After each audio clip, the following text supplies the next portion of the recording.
Hi guys, if you've reached this place, then I assume you've already read the Quince book. Um, I did want to talk about usability and how I've tried to make everything quite condensed. I've tried to cut down a lot of words while also adding in a lot of options or suggested ideas for different ways it could develop. So I hope you enjoyed those and that maybe you found them useful. I think it's not a bad one to just drop into the middle of a campaign. It feels like a low level story to begin with, but then you get the extra horror thing of the drum splitting and a bunch of maggots just swarming out and starting devouring the corpses, and the players suddenly realise this thing is going to grow and grow and grow, and all those zombies we hit before, they were just fodder that are going to make it like a huge unending flood, which it has been play tested, so it is possible for the players to defeat it. I hope you found so too. The urgent message, which is probably easier to deliver as a notice board message, like a traditional Witcher type of that's traditional nowadays. And the messenger is also fine, but like causes the possibility of them interrogating the messenger, and you have to put a lot of information in from the messenger. And the messenger is supposed to be from the village. Barleycorn Jim, the roadrunner, is meant to be from Destria's Halt, so they would have quite a lot of knowledge, which is fine. If your players are thinking about asking about it, go ahead and give it to them, I say. It does mean they're getting one person's viewpoint before they step out on the road. So maybe Barleycorn Jim needs to say something like, you need to talk to the boss, he's got a much better idea. You need to speak to Jeffat, the headman. And of course, how far away the villages are, the hamlets are, is up to you. But I'd say no more than a day, 2 days travel, because you want to drop this in and have it just not mess up your timelines too much. If, like me, you have a calendar of other factions and what's going on in the world. Like a few days shouldn't matter in the scheme of things. I did have an idea of maybe expanding on the village crowd and Jeffat's talk to them, where the players could drop in and maybe play on the fears of the crowd to extract more from Jeffat, but I thought that was far too complicated. The idea of this was to keep it fairly simple, with some optional extras that could complicate things if you wanted to take it down different routes. So getting to Destria's Halt is meant to be simple, and then negotiating it and heading off is meant to be fairly punchy and to the point. Then you get to the bridge, and I encourage you to stop your party and say, what do you want to do before you cross this bridge? If they want to scout, let them scout. If they want to get in the river and go round, let them. You might want to put a strong current in and make some kind of physical challenge to that sort of stuff.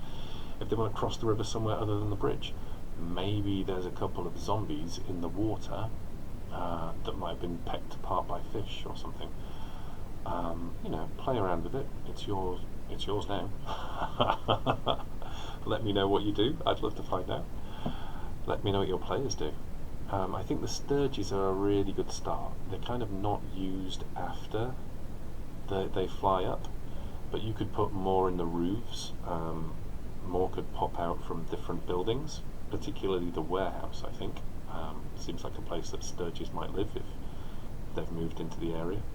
I picture that as being maybe Quince has somehow called them the Chasmi. The Chasmi has somehow called them to this area to feed on blood in a similar way that it parasitizes its own hosts.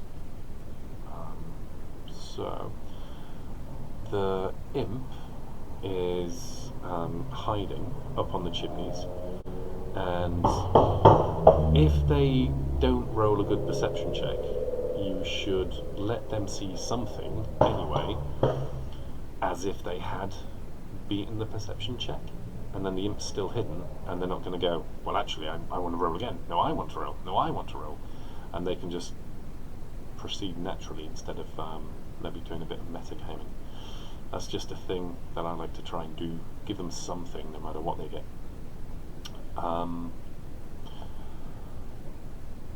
Quince keeping the body of Janelle in the village is a bit of an optional thing. He might have buried her on the moors when he found her on the path, or in the woods. He might have, or she, or they.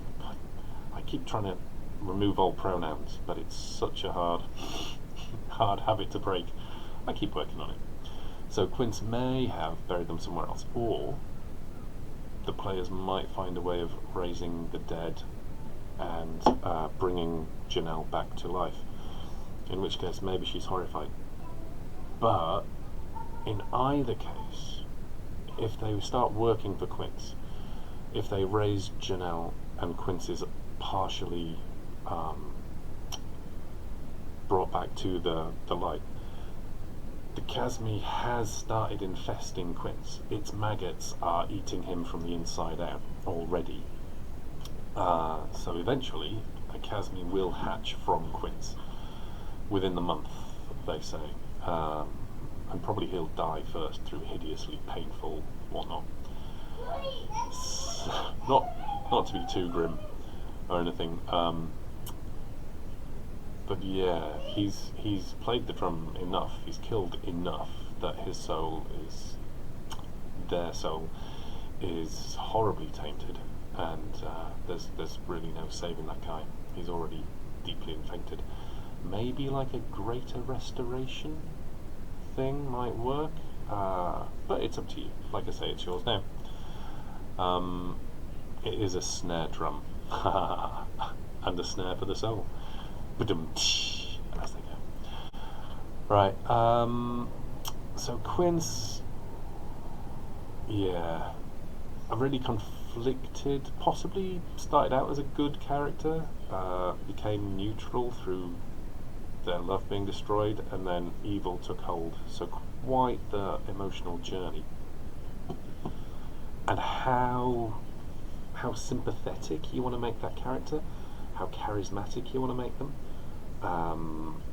is entirely up to you.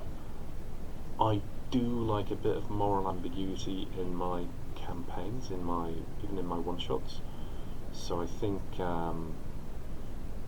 that's the way I would go.